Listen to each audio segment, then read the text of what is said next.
C'était une nuit que personne n'oublierait. Un vent glacé traversait les vitres du vieil hôpital Saint-Clément. À l'intérieur, les couloirs sentaient le désinfectant et la fatigue. Les pas résonnaient sur le carrelage, réguliers, mécaniques, comme le cœur d'une machine qui ne dort jamais. Élise travaillait depuis 9 ans ici. 32 ans, célibataire, sans enfant. Son monde, c'était ce bâtiment gris au néon tremblant. Elle connaissait chaque bruit, chaque cliquetis, chaque odeur du service pédiatrique. Elle disait souvent: quand un enfant pleure ici, c'est le silence qui fait le plus mal. Cette nuit-là, elle remplaçait une collègue malade. Le service tournait avec 3 infirmières au lieu de 5. Un médecin de garde, débordé. Des machines qui couinaient sans qu'on ait le temps de les réparer. Tout le monde faisait semblant que tout allait bien. Il était presque 2 heures du matin quand une mère surgit du couloir. Le visage blanc, les yeux agrandis par la panique. Elle criait: aidez-moi! Mon fils ne respire plus. Élise lâcha le dossier qu'elle tenait et courut. Chambre 213. L'enfant, un petit garçon de 6 ans, étendu sur le lit, immobile.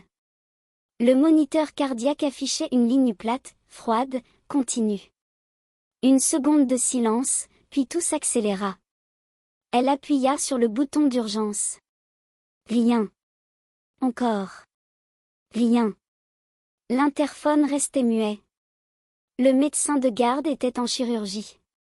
Aucune aide, aucune autorisation. La mère pleurait, tremblante, les mains dans le vide. Élise prit une décision que tout le monde dans cet hôpital aurait évitée. Elle ferma la porte. Ses gants tremblaient. Elle vérifia les pupilles, le pouls. Rien. Elle posa les mains sur le petit thorax et commença les compressions. 30 pressions, 2 insufflations. Encore. Encore. Chaque seconde était une guerre entre la vie et la règle. Son esprit tournait. Je n'ai pas l'autorisation. Mais si j'attends, il meurt. Et si j'agis, je perds mon travail. La mère tenait le masque d'oxygène, les larmes coulant sur son visage. Élise lui murmura: regardez-moi. On va le ramener. Respirez avec moi. 1 minute. 2. 3. Le front d'Élise ruisselait. Le silence pesait plus lourd que les murs. Puis, un sursaut. Une contraction minuscule. Un souffle à peine audible.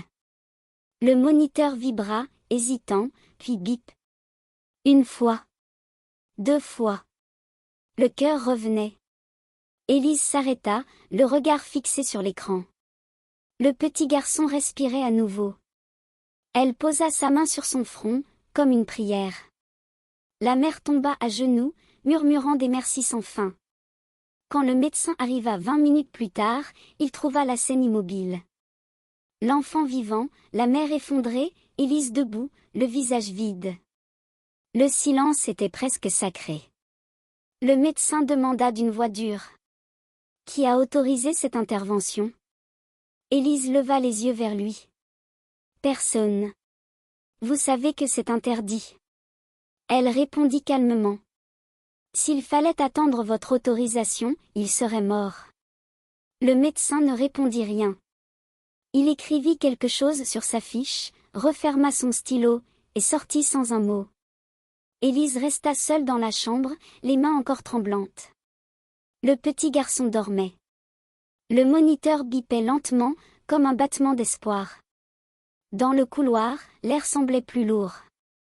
Elle savait, à ce moment précis, qu'elle venait de sauver une vie. Et de signer la fin de la sienne. Le lendemain matin, l'hôpital semblait identique. Les mêmes couloirs gris, les mêmes lumières tremblantes, les mêmes bips monotones des machines. Mais quelque chose avait changé. Les regards. Les chuchotements. Le silence après son passage. Élise entra dans le vestiaire. 2 collègues cessèrent de parler aussitôt. Une simple phrase flotta dans l'air. C'est elle. Elle n'avait pas dormi. Ses yeux brûlaient, ses mains tremblaient encore. Mais elle croyait, naïvement, qu'on la remercierait. Que quelqu'un, quelque part, reconnaîtrait ce qu'elle avait fait. Elle se trompait. À 10 heures, on l'appela au bureau du directeur. Un homme qu'elle ne voyait jamais, sauf quand quelque chose allait mal. Il portait un costume trop neuf pour ce lieu usé par la fatigue humaine. Son bureau sentait le cuir et le café froid. Sur la table, un dossier. Son nom en haut. Élise Moreau, incident du 14 février. Le directeur parla d'une voix calme, presque douce. Asseyez-vous, Élise. Nous devons clarifier certains points. Elle s'assit, droite, les mains jointes. Il feuilleta lentement les pages du rapport. D'après nos informations, vous êtes intervenu sans autorisation médicale, sans témoin, et sans respect du protocole de réanimation. Le médecin n'était pas là. Ce n'est pas une excuse. Vous avez mis l'hôpital en danger. J'ai sauvé un enfant. Ce n'est pas votre rôle de décider qui doit vivre ou mourir. Ces mots restèrent suspendus dans l'air, lourds comme des pierres.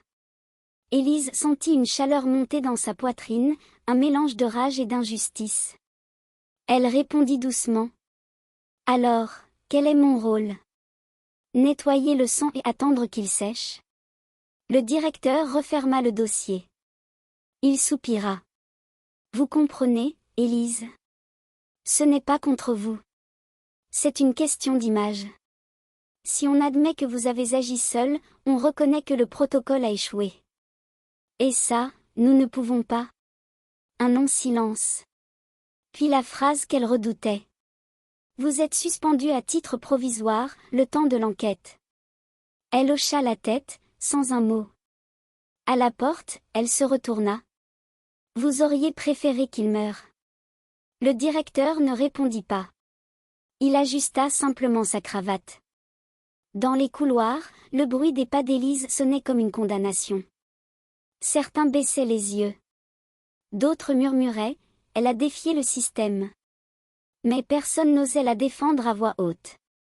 La mère du petit garçon vint le lendemain avec un bouquet de fleurs. On lui dit qu'Élise n'était plus autorisée à entrer dans le service. Elle demanda. Mais pourquoi? Elle a sauvé mon fils. La réponse fut glaciale. Ce n'est pas à elle de le faire. Les fleurs restèrent sur le comptoir de l'accueil. Personne ne les prit. Elles fanèrent en 2 jours. Le soir, Élise rentra chez elle. Un appartement petit, silencieux, rempli de livres et de tasses oubliées. Elle posa son badge sur la table, à côté de la lettre officielle qu'elle venait de recevoir. Mise à pied immédiate. Motif, comportement non conforme aux procédures. Elle resta longtemps assise. La télé allumée sans son. Dans sa tête, la scène tournait encore. Le cœur du petit garçon, la main de la mère, le premier bip de vie. Elle pensa. C'est donc ça, la faute grave? Refuser de regarder quelqu'un mourir. Une larme tomba sur le papier. Puis une deuxième. Et le mot « procédure » s'effaça lentement sous l'eau salée. Cette nuit-là, elle comprit qu'elle venait de perdre son emploi, mais aussi sa foi dans tout ce qu'elle avait juré de servir. Une semaine passa. Le silence de l'hôpital semblait plus lourd que d'habitude. Dans les couloirs, on n'entendait plus rire personne. Certains disaient que le service pédiatrique portait malheur maintenant depuis l'incident de la 213. Le nom d'Élise avait disparu des plannings, des badges, des conversations officielles. Comme si elle n'avait jamais existé. Mais dans le vestiaire, une blouse blanche restait suspendue, avec son étiquette encore cousue. Élise M. Personne n'osait la décrocher. Les jours suivants, la presse locale publia une brève. Un différend interne oppose la direction de l'hôpital Saint-Clément à une infirmière suspendue pour non-respect des procédures. Aucun nom. Aucun contexte. Juste des mots vides. Et cette phrase froide, comme une sentence. L'enquête interne suit son cours. Élise lut l'article assise sur un banc, dans un parc à 2 rues de l'hôpital. Les pigeons picoraient à ses pieds, indifférents. Elle se sentait légère, presque transparente. Autour d'elle, la ville continuait de vivre, sans savoir qu'une vérité venait d'être étouffée. Elle venait chaque matin s'asseoir là. De là, on voyait les fenêtres du service pédiatrique. Parfois, elle apercevait les silhouettes des infirmières qu'elle avait formées. Et chaque fois, elle se demandait si elles pensaient encore à elle. Ou si elles avaient appris à se taire, comme tout le monde. Un matin, la mère du petit garçon passa devant elle sans la reconnaître. L'enfant marchait à côté, la main serrée autour d'un ballon bleu. Il riait. Un rire pur, vivant. Le même qu'Élise avait cru ne plus jamais entendre cette nuit-là. Elle sentit les larmes monter, mais les retint. C'était suffisant. Il était vivant. Et c'était tout ce qui comptait. Quelques jours plus tard, une lettre arriva chez elle. Papier officiel. Cachet bleu. Elle l'ouvrit lentement, le cœur déjà résigné. Madame Moreau. Après délibération du conseil disciplinaire, votre contrat est résilié avec effet immédiat. Motif, non-respect du protocole et atteinte à l'image de l'établissement. Aucune signature manuscrite. Juste un tampon. Un cercle rouge qui scellait la fin d'une vie de service. Elle relut la lettre plusieurs fois. Puis elle la plia soigneusement et la rangea dans un tiroir. À côté de son badge. De sa montre de service. Et d'une petite photo de promotion où tout le monde souriait. Elle pensa. L'image, voilà ce qu'il protège, pas les vies. Les semaines devinrent des mois. Élise chercha du travail ailleurs, sans succès. Chaque entretien se terminait par la même phrase polie. Nous vous recontacterons. Mais personne ne rappelait jamais. Elle comprit que son nom circulait. Chuchoté dans les couloirs des hôpitaux comme une mise en garde. C'est elle, l'infirmière de Saint-Clément. Celle qui a désobéi. Une nuit, elle reçut un message anonyme. Une infirmière de son ancien service. Seulement 2 phrases. Ton histoire nous hante. Mais sache que l'enfant va bien. Elle resta longtemps à regarder ces mots briller sur l'écran. Le téléphone tremblait entre ses doigts. Elle répondit simplement. Merci. C'est tout ce que je voulais savoir. 1 an plus tard, le petit garçon entra à l'école.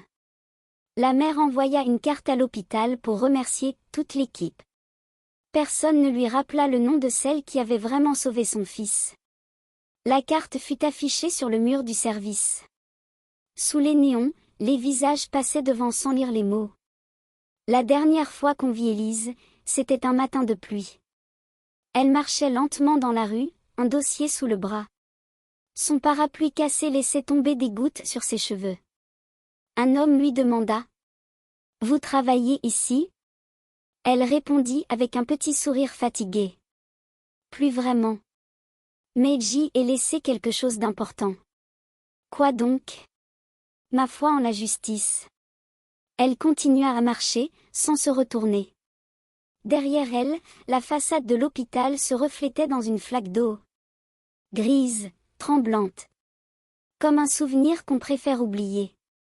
Et quelque part, dans la chambre 213, un cœur d'enfant battait encore. Ignorant tout de celle qui, une nuit, avait choisi de désobéir pour qu'il vive.